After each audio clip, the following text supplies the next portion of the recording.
Right, another video here. I come across this. Trevor Noah. Why Britain can't complain about immigration, right? I haven't even watched it, haven't even watched any of it, right? Because I don't like the look of them anyway. But the first thing what I've seen is Noah, right? As in Noah's Ark, right? Noah's Ark is obviously about the chosen animals of God. Going on a voyage, right? And ended up fleeing the land or whatever that was about to be flooded and ended up in a different place, right? That's the story of Noah's Ark. So this could be a total setup, right? As you see the GG there. And 377k views, right? And if you read through the comments here, right, is it's just total anti-British, basically, right?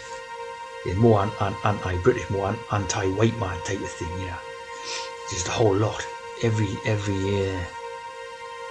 sort of comment on here is basically, I'll call it racist, you know. It's racist against whites and British and all that type of thing, you know. It's like propaganda, obviously, for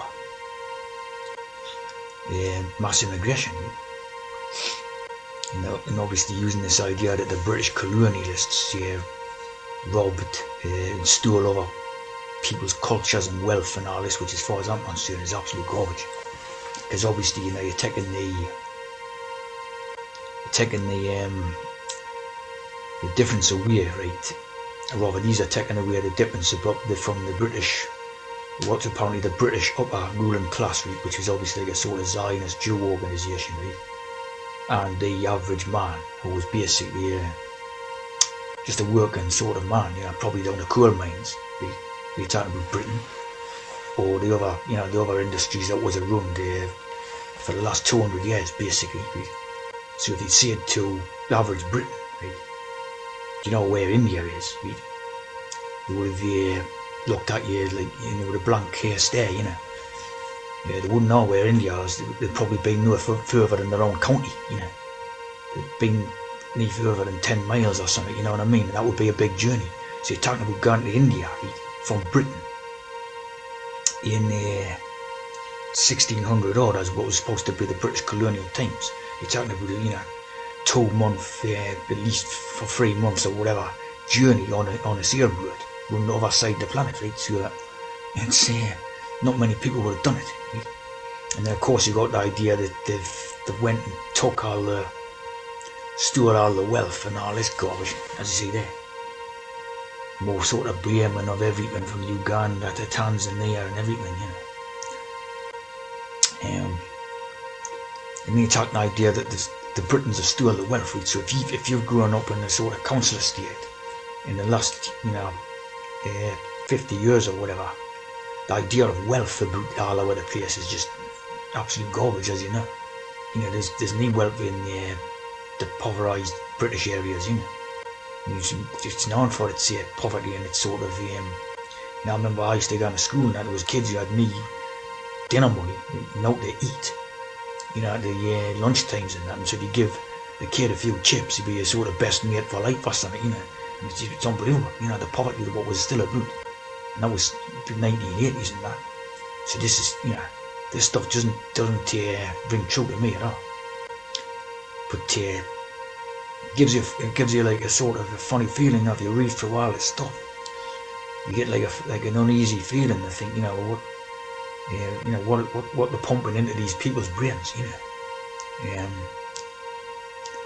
You know, like it's like when you get these newcomers coming across here, right?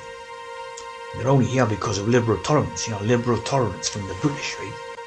I mean, you know, there was no racism going back to, like I said, these earlier times, the 80s, 90s, 70s. There was no racism went out. Well, basically, it was liberally tolerant as it's possible to be. You know, the British who stood there and allowed these type peoples to come in, build their own communities, and end up colonising half the country, as it turns out, right? So looking back was probably a big mistake, right? But liberal tolerism was what it was all about. Instead of being grateful for this, right? It's like they're taking it for the weakness, you know. They're taking kindness for the weakness. like I say, it gives you an uneasy type of feeling, as if you think like, what the hell, what's going on in their brains, when these people are coming in, right? Do they think they're coming in to take back what that word, or to get revenge, or something like this, right? I think it's just pretty crazy. It's just totally anti-British. All the comments doing the thing. Anti-British, anti-white man. It's just crazy. And of course, if this was the opposite way around, right? If this was a white going on about Indians or something like that, right? This video would just be taken down as racist, under racism regulations. And it's just crazy. So basically, now what you're seeing is a reverse racism type idea, and they're filling people's heads with absolute crap, like as if this sort of white man is responsible for something, he's got to sort of give back and all this, so you see what it's about, when they're trying to take over the British lands and the other, the European lands and colonies, the true colonies, like Australia and Canada and all that, and see what they're trying to do, put a guilt complex, basically make you sit with your head down, right, as if you should be ashamed of something, and it's just ridiculous, as far as I can see, there's no proof it actually happened, right, and if it did, if anything like it did happen, it was basically an upper class, a totally upper class thing. When was the last time the upper class type of characters mixed with the poor ones, unless it's a sort of staged photo opportunity, so it's garbage, and this stuff is, like I say, it could be a setup, it could be a setup idea to get, civil, unrest between the groups and that, but these are an uneasy feeling, if you look through this stuff, you think, what the hell's going on in these people's heads, it's definitely what I would describe as reverse racism. They're allowed to get away with it, but obviously the British ones can't really go to them lengths, so insane,